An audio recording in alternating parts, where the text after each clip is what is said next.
Welcome to the Talking Timelines podcast. We are four women with 4 points of view, four accents, and one common goal: to share insights and information about what's going on in the world from a higher consciousness perspective. No BS, no PC, just lots of ideas that you won't hear on mainstream media. We chat, we laugh, and most of all, we shed and share light. Join us each week as we talk timelines.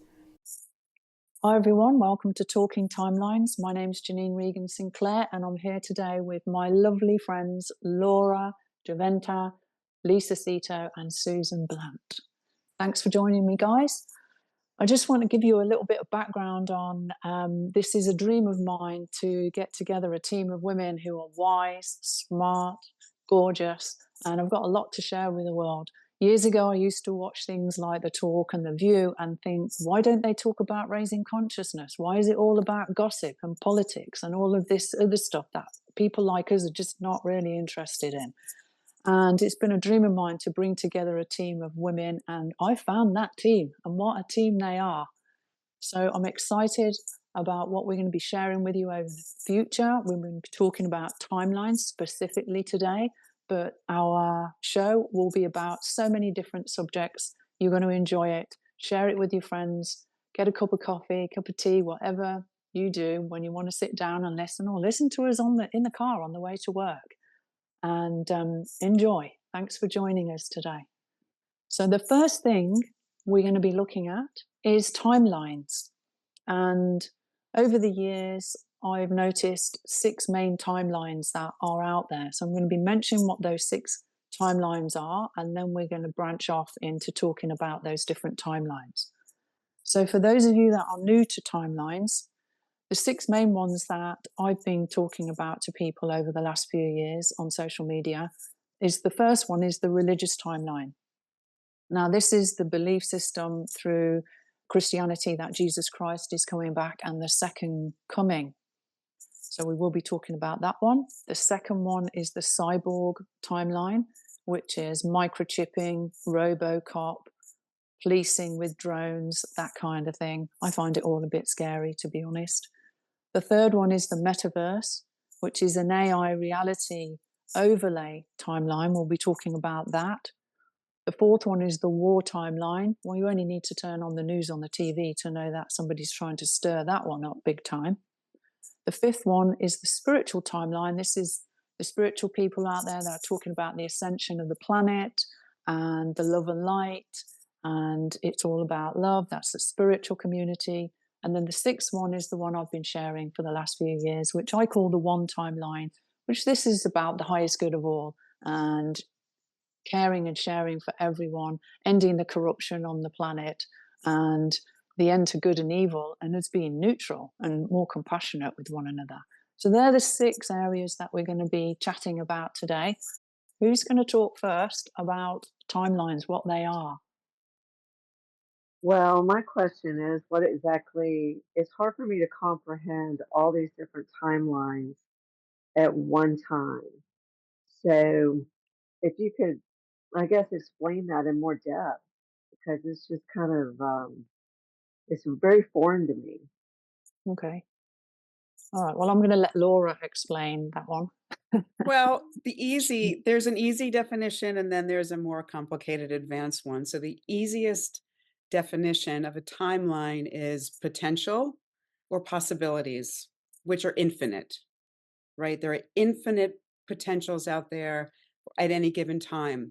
So the way you look at how these can all exist at the same time are basically frequencies, and you can compare it to a radio station. That's the way that I think most people will understand and can comprehend that at the exact same time you can tune into 97.5 and you're going to get classic rock. I'm making this up. I have no idea what these numbers are.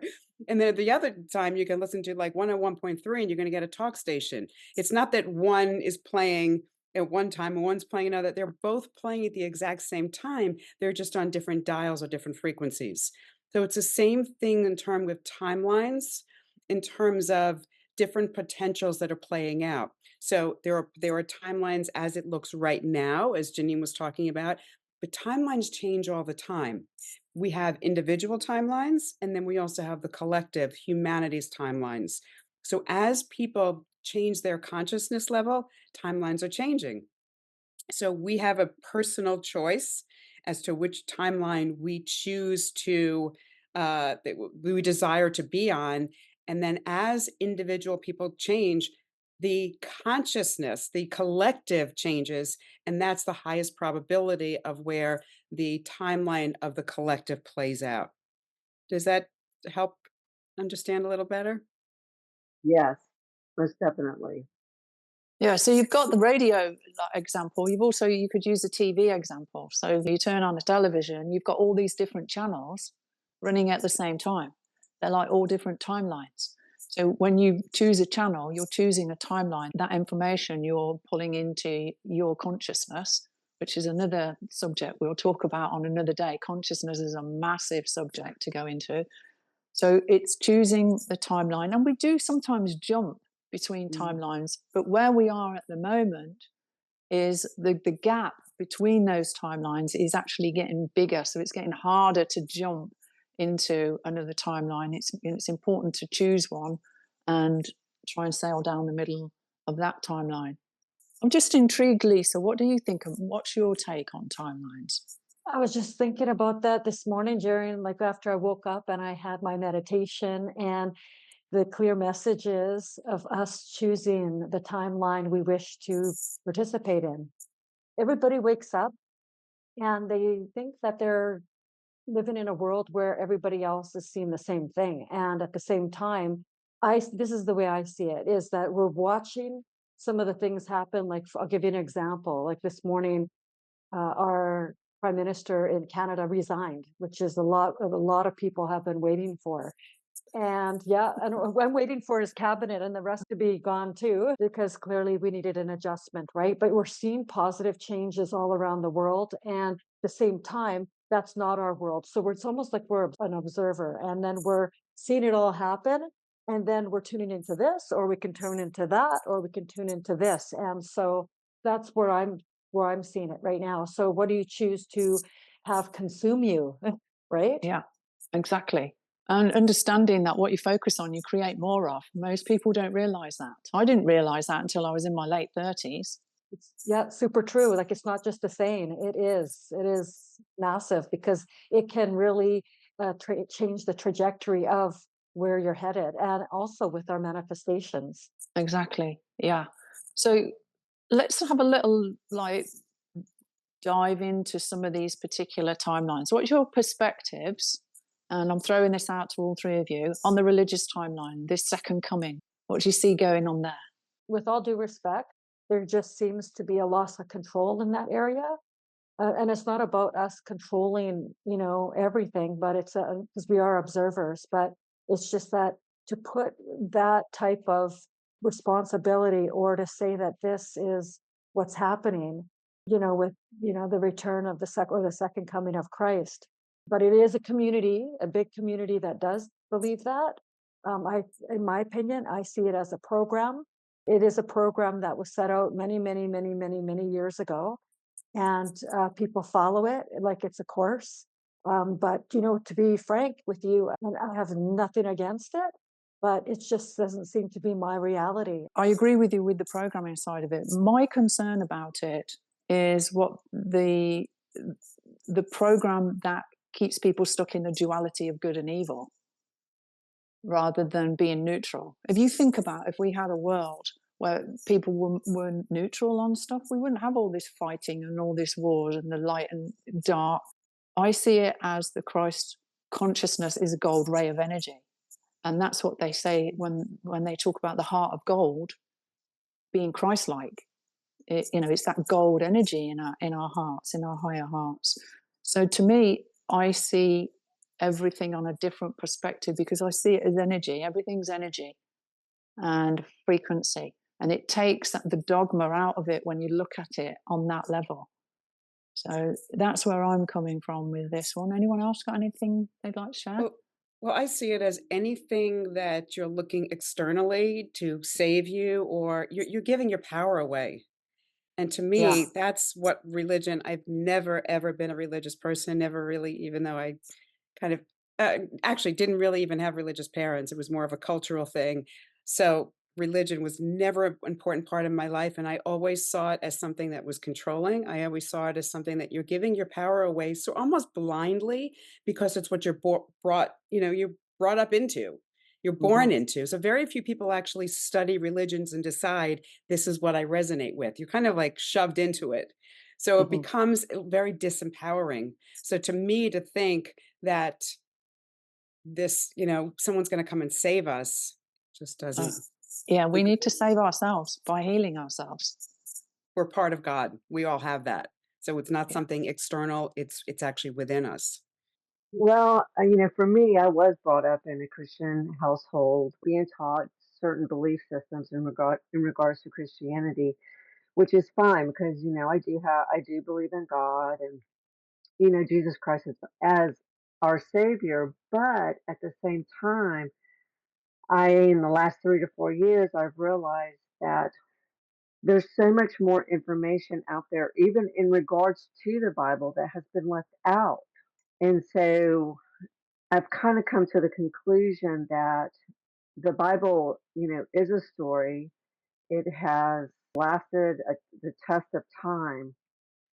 But I've also come to realize that I think that it has become more of a control mechanism for the powers to be to try to control us as humanity into a certain thought pattern to keep us in control. And, that's why I think, certain things have been changed in the Bible, wording has been changed. There's books of the Bible that have been found or have been hidden from us that speak about, what we're talking about now about we are consciousness, we are higher consciousness, and that Christ is in us, and that we have the ability ourselves to create, to make all these things possible, to be Christ-like. Like we have the ability, we have that power within us. So I have a lot of questions there in my own belief system. The thing with it is the talk of the second coming and stuff like that is some people are expecting Jesus to come back to earth. They are expecting him to come back in human form. But we're already here. We are Christ-like. Yeah, we are that. It, We are that energy. yes, and he is coming back, but it's us. We are waking up. Yeah, That is the second coming. yeah. Yes. Jumping onto the spiritual community now, which is number 5 on my list, the love and light that's being promoted out there is trapping people in duality. Because where you've got love and light and you're in duality, you're in a polarity matrix, you've got dark and hate. And people are getting trapped in that because just sending love and light all the time is one side of creation. There's 2 sides to it. And the only way to get rid of the dark, I see it, is to be neutral because that clears the plate. There is no light and dark. There is just neutrality, which is pure bliss consciousness. And I think that's where we came from in the beginning. We kind of fell into the duality. We got polluted. But people that are waiting to be saved, I feel sad for them, to be honest, because we can only save ourselves. And that's by raising our own frequency. There is no other way of doing it. Nobody can do it for us. And if people don't realize that the changes that are happening on the planet at the moment, it's critical that we raise our frequency because certain other frequencies and bandwidths that are out there, and I'll use the number 5 with the letter. I suppose we've got to be careful what we're saying with these EMF things.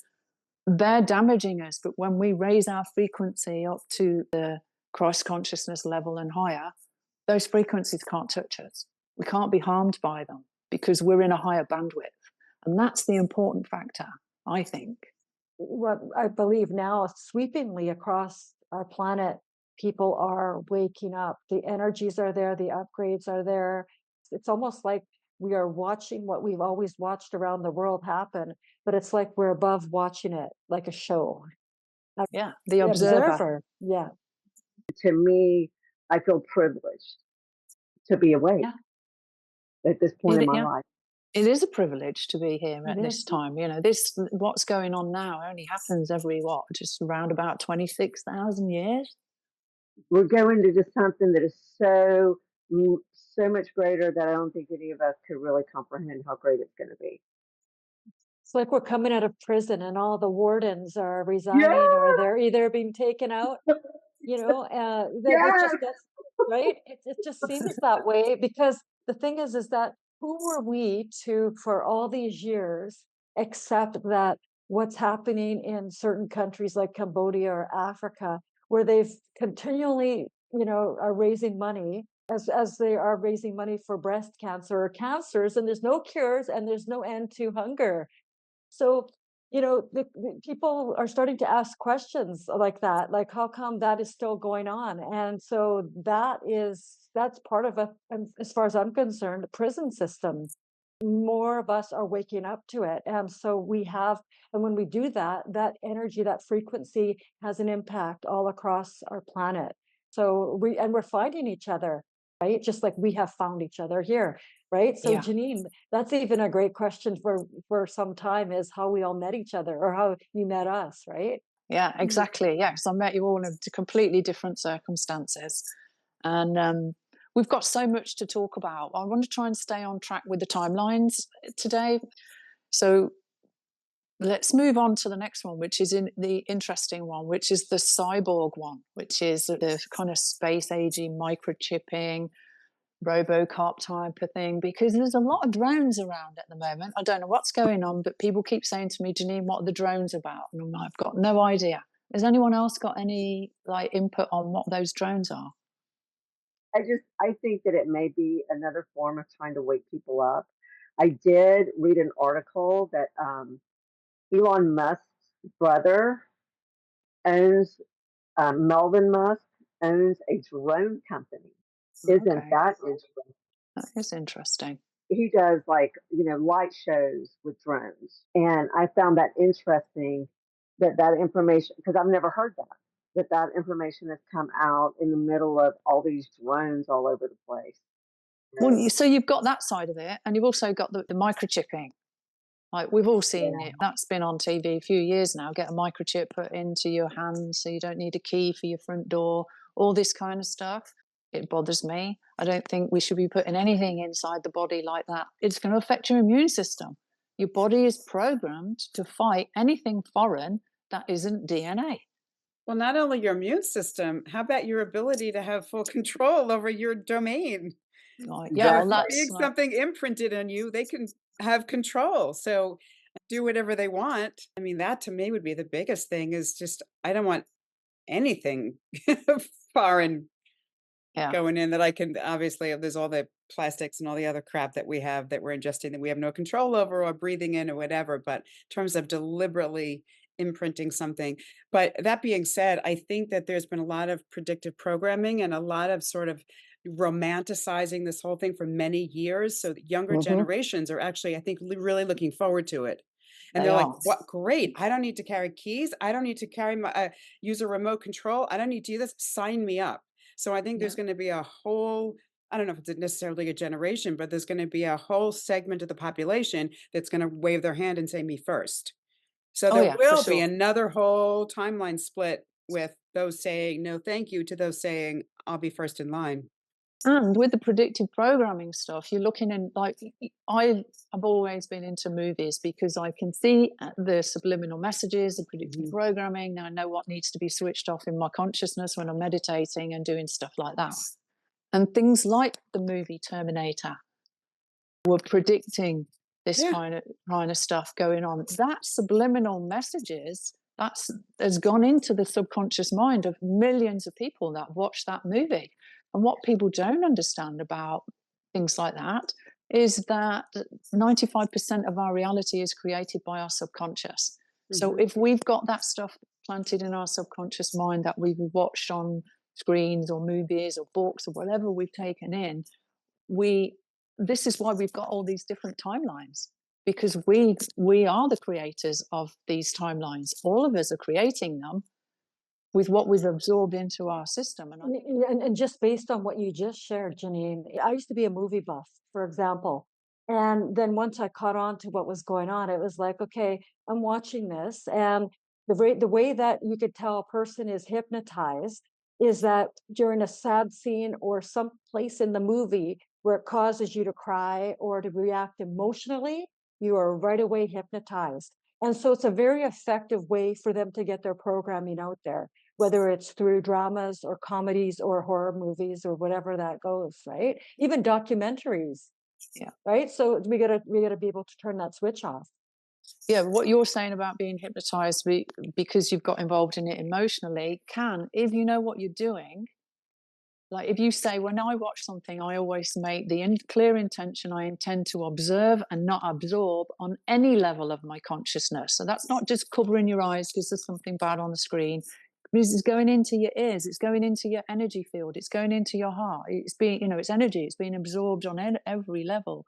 But I do watch movies. If I know I've got grief that I need to release, I will find a sad movie, set my intention. I intend to observe and not absorb, but help this movie to help me trigger a Right, release of this grief. So right. I do use them for healing purposes. If Yeah. if you're clear with your intention as Yes, a well. tool. A tool, exactly. And there's a lot of people out there think that all celebrities are doing these bad, horrible things with adrenochrome and stuff like that. That's not the case. People live in a duality. Half is good, half is up to no good. And the other thing is the law of projection. We can talk about that another time. I think a lot of people out there have turned against the movie industry and have labeled them all dark and bad and satanic and so on. And I disagree with that. There's some really good movies out there that educate, that are fun to watch and stuff like that. So some of it's harmless, some of it's not. It's your intention as you're watching it, making sure you say, I intend to observe and not absorb on any level of consciousness, does make a difference, because it's like you put an energetic shield of protection around yourself and your children. Okay, so let's move on to the next one. Metaverse. What do we know about the metaverse? I'm intrigued. Not much. Susan, do you know anything? Not a lot. Okay, so my understanding of the metaverse is like an overlay of another reality being brought into your consciousness. Let's say you put 10 people in front of a movie, and if one of them has got the metaverse programming in, they're going to see a completely different thing, what is being programmed into them in their mind. They're going to project, their reality is going to be different to other people's, So it's like a because there's virtual reality thing? being overlaid the reality, the normal reality, so they can be guided by the overlay. Who wants that? It doesn't sound not I appealing to know, me at all. but how many of, again, the youth are getting pulled into these virtual reality games? It's like that AI story that I shared last week about the 14-year-old boy in Florida, actually, that fell in love with an AI character on his computer that was acting as a therapist and convinced him to kill himself, and he committed suicide. I've been saying from day one, AI is dangerous, and Elon Musk said that it's dangerous as well. And again, we have to jump back into predictive programming from movies like Transcendence, for example, with Johnny Depp, where he died and his best friend and his wife put him into the computer software. They put his consciousness into the computer, and he started communicating with them at first, but then he absorbed all the negativity in the computer, and decided that humanity needed to be annihilated. Just what do we know about this AI en masse? And it's being drip fed in through an AI for your blog, and an AI for your ebook, and an AI, for your marketing. And it's like all these little pieces of AI coming in. To me, I see this massive negative entity evolving from that, because we're in a duality. So half of that is going to be good and half of it is going to be dark. I do feel uncomfortable with it. Well, AI's been around for probably over almost 40 years. So I've got a friend that when he was with Microsoft as a programmer, he was taught AI in 1989. Hmm. Wow. Who knows how much earlier that could have been. So it's been around, and how much has that manipulated us, right? Yeah, exactly. Okay, so jumping on to the next one, which is the war timeline. And there's been a lot going on the last couple of years with Ukraine and all that kind of stuff. I'm going to ask Lisa about this because you've got connections to Europe. It's the way it seems like when I look at the information that is presented to us, whether it's through podcasts, YouTube, or the news, mainstream media, it's a story they're telling. Like, how much of it is true? How much of it is, like, I think all of it is manipulation, just because it's a money machine. Hmm. There's no doubt about it. And again, an example of that is many of us, like I'll speak for us in Canada, is we have our leaders that are sending out money, our tax money that Mhm. goes out, which is, I believe it's just paper. And we're in wars, or giving money to wars, i.e., like Ukraine, where Mhm. we know didn't vote for that. And so, and that's using all taxpayer money too. So it's like, okay, so why is this happening? And they're still wanting that to continue. It's a massive, massive money laundering effort, Yeah. uh, with no respect to the people that, offer up their lives to want to do the right thing. And it's not created any peace whatsoever. It's created more bodies of, like ISIS and terrorists and things like that. So I don't see that, and again, it's about us, again, waking up and saying, this has got to stop. And sometimes it takes a leader that chooses to do that, and then the rest of the world follows. And I think that's what's happening right now. Hmm. Taking us a Okay. while, but right. Laura, I want to Yeah. ask a question, throw a question over to you. I'd like you to explain, I know you're going to get this, how the law of projection, which is what we're focusing on, is affecting reality and kids and war games, computer games. Oh, well, they're just learning that war is not only acceptable, but desirable. So by playing these games, they're learning that it's part of culture, that there's an excitement. There's probably like this adrenaline rush that Mhm. they get from this. So it becomes really exciting. And then they become desensitized to what war actually means and what it is. And I think it's extremely dangerous. I mean, all these video games, not even the ones that are obvious, they're the ones that are actually, kind of like under the radar where there is the violence. I mean, even the cartoons when we were younger, it just, you look at them, you don't realize actually how much violence they're showing, Mm, and it's a cartoon and they're laughing and this music. And so there's this programming from a very, very young age to be desensitized to that. And then people yeah. just say, "Oh, another fatality, another this, another 50,000." They can't even comprehend what this actually means. But going back to what with the whole war thing, I think just what I'm seeing, so much of it is to instill fear in people about a third world war. Meanwhile, there's wars going on. There's the spiritual war, which is World War III, as we all know. But there's also this, oh, is there going to be this or this one's got a bomb?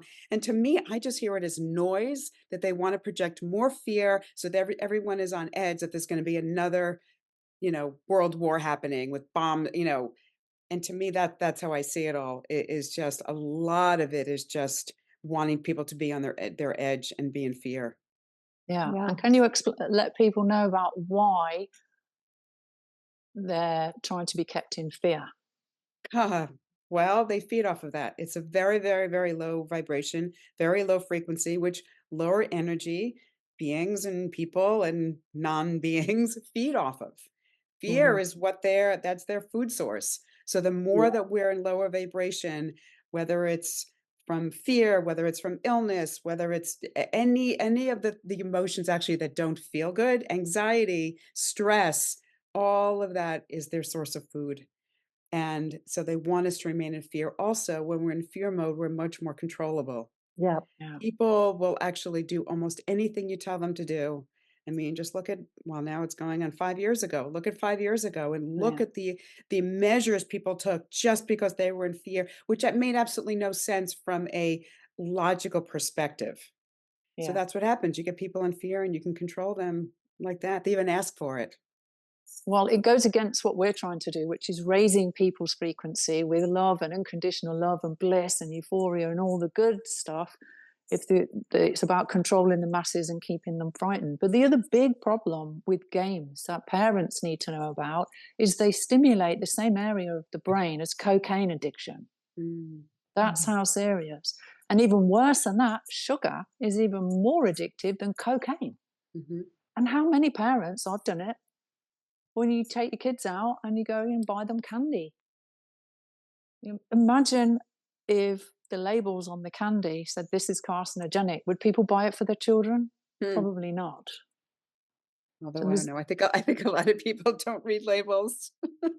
yeah, well, there's more and more information coming out now about Right. the dangers of sugar. So that's another story. Right. Okay, so moving on, we've got the spiritual timeline next, which I touched on earlier, which is the love and light. That's certainly how I got into this 21 years ago. It was all love and light and sharing love and being love and da da da. And it just didn't resonate with me. And I Mm. used to think, what's wrong with me? Why can't I do all this fluffy, bunny, lovey, dovey stuff? It just didn't resonate at all. And anyone who knows me knows that I am a lover. I do love there's a lot of love in me for people, but it just didn't resonate. And it wasn't until quite a few years into this actually that I realized, because it was sticking to one half of the duality and it just didn't make sense to me.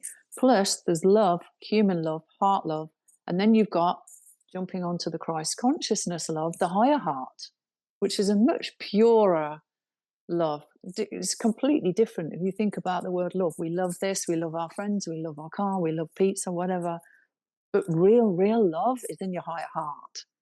When it's something that so unconditional, it wouldn't make any difference what that person does. You're still going to love them like they're your own baby. So that's what I see the Christ consciousness love as, that unconditional love. And I think that a lot of people in the spiritual community, and I say this, with love, with unconditional love, have been guided down one half of a duality that is trapping them in duality as a result. Because if you only focus on love and light, hate and fear, the dark, is still there. It's still over there. And a lot of them ignoring their own shadow, ignoring that dark side. When if we want to create a better reality from a more neutral perspective, we have to look at that shadow. We have to love it. We have to love and accept our shadow. And, be in that neutral place. Don't get pulled into the light and dark side of it. I'm not sure where your backgrounds are with the spiritual side of it. Obviously, I went into that very early on in my awakening. Susan, I know your awakening was more about the corruption and and everything else that's going on the planet rather than the love and light crowd. But I'm just going to throw this out to the three of you and see what you want to add to this. So this is a very big topic for me, Janine. As you know, I don't know if both of you and everyone else doesn't know that I actually have my own podcast called Beyond Love and Light. There So you go. this was something that became like this tagline. People would sign their emails "Love and Light" or any little thing on social media, "Love and Light, Love and Light," and I would just be like, No, no, no. no. It just to me, it was like the fluff and bunnies or whatever else you were saying, Janine, that was very funny. I felt the same way. And to me, it's part of this, like, I call this like this faux spiritual. It's like these, like, oh, I have green juice and I do yoga and I'm spiritual. And it just exploded. It just exploded in all these people because it became in to be spiritual. And that's where there's like this, like, oh, if I just think positive, like this, what do they call it? It's not the false positivity, but it's like, if I just think positive and if I just like, send love and light to you and I just do all this, and it's like, no, that's not it. And I say this also with I mean, I sound like I'm being very judgmental, but there's no judgment. It's just because I understand people are where they are, and for a lot of people, that is the first step for them to shift it. So Yeah. for some people, that's wonderful that they've done this, but when that's where it stops, and it's just all more of the same. And like, there is a lot of work to be done. There is a lot of things, there are things out there that aren't very pretty to look at, whether it's within ourselves or in society, and yet they both can coexist. And that's the beauty of this. Like you said, the dark and the light, the good and the bad, they need to exist together. And when you can get into that neutral and just kind of just not label things, that's when you see that things actually smooth out. So this was just such a big thing for me because I was seeing so much of it, especially where I live. And I lived in Southern California for a while, which just seems to be where it exploded. There's just so much of that there, of this like spirituality. And it's like, no, that's not it. So, yeah, there's that. Now that probably seems like the lesser of a lot of the quote unquote evils of the timelines, because it's like, wow, it's in the right direction. Oh yeah, yeah, It's for going in sure. the right direction, but as long as it doesn't stop there and it's kind of like a doorway opening to more, then I think then that's where it's really but most beneficial. Yeah. Anyone else? Well, that, like you said with me, Janine, so my awakening was more, political and what was going on in the political system. And then I met Janine. I mean, Janine opened up so many areas of knowledge that I just wasn't, had no clue whatsoever. But I was open to it, the concept of, as I know Janine, as a spiritual healer, been a godsend. but, but it's been, yes, it's been the most enlightening, wonderful events of my life. Really, honestly, Janine. Mm. I mean, it really Oh, has, you know. thank you. Um, Before we finish, the sixth timeline is the one timeline, which, as you all know, is something that I brought to social media about 4 or 5 years ago now. I don't use the word God anymore. I use the word one because I think God is linked to dogma and religion and it separates people. And I use the word one because we are one. There's no getting away from that. That's a quantum mechanical physical fact that we are one being, one mass of consciousness. So the one timeline to me is about people waking up to that fact and realizing that we are a tiny particle of our creator having an experience in a physical vessel, Hmm. in a simulator that we've create. And this is the important part. We create it, and our minds have been manipulated to create the mess that the world is at the moment. And it's up to us to change that reality by changing what's in us and releasing the old programs that are in our system. War, PTSD, trauma, all this thing intergenerationally is passed down through our DNA. Well, our DNA is like the software in your computer that creates the vision you see on the screen. So the more people realize that they are the software in their reality, and we come together to raise our frequency, the outside timeline changes as a result because it's a projection of what we've got within. So, as within, so without. And I heard something really useful yesterday. If you close your eyes, people at home, just close your eyes and think about, let's pick a word. Let's pick a word that is. The first word that came into my head was daffodil. I don't know why. But just close your eyes for a minute. And I want you to say the word daffodil without speaking when I count to three. 1, 2, 3. You just said the word daffodil without speaking. You just heard the word daffodil without listening. That's your spirit. That's the divine, the God, whatever you want to call it, within you. Just by doing that exercise, you're realizing that the physical stuff is secondary to who we really are. Your body's like a car that we drive around in. So every single thing we think, even if we don't voice it, everything is coming from that spirit Everything is software in the machine of our reality, and everything is having an effect. Every single thought creates a program, and it doesn't just disappear. It gets stored in the matrix as fractals. So this is why when people say things like be positive, think positive, be careful what you're thinking about, it's not just an empty thought. Those all accumulate. Those aggressive thoughts all accumulate. Those judgmental thoughts all accumulate. And they create these huge cubes of consciousness, of masses of energy that are creating our reality.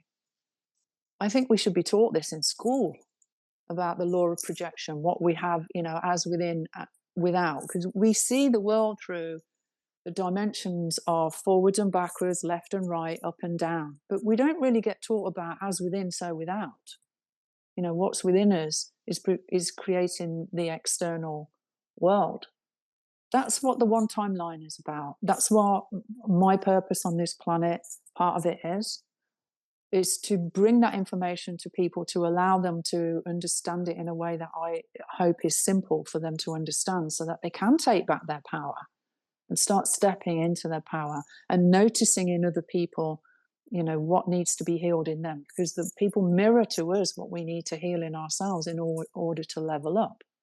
So that's what the one timeline is about. There's no good and evil in the one timeline from a judgmental perspective, because it's about bringing light and dark together in the neutral, good and evil in the neutral. Don't judge things as good and evil. That's good, that's evil.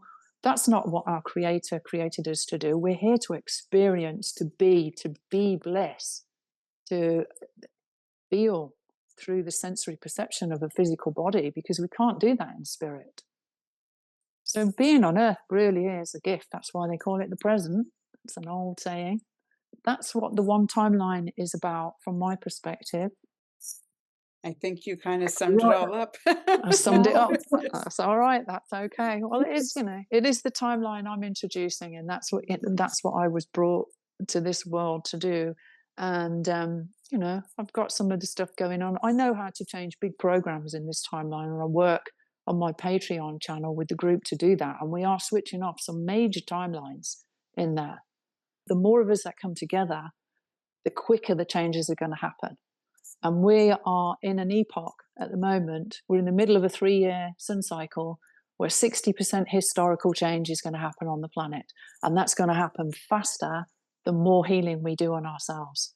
That's how powerful everyone at home is. Every one of us is. People don't realize how powerful they are. And you're not just a little human being going to work every day in your car, and everyone's got a purpose. Everyone is a piece, a particle of God, and that includes the dark. Okay, well, unless anyone else has got anything they'd like to share today, I think we are nearing the end of the podcast, our first one. I hope everyone at home has enjoyed it. And I would just personally like to say thank you to Laura, Lisa, and Susan for joining me on this, because my intention for this podcast, and I hope people at home will join in our intention, is for this to go viral and for us to be able to share our knowledge and also entertain you for a little while when you have a cup of coffee or a cup of tea.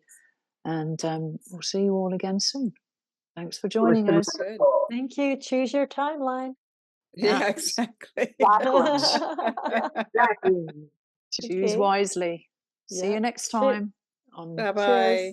Bye, everyone.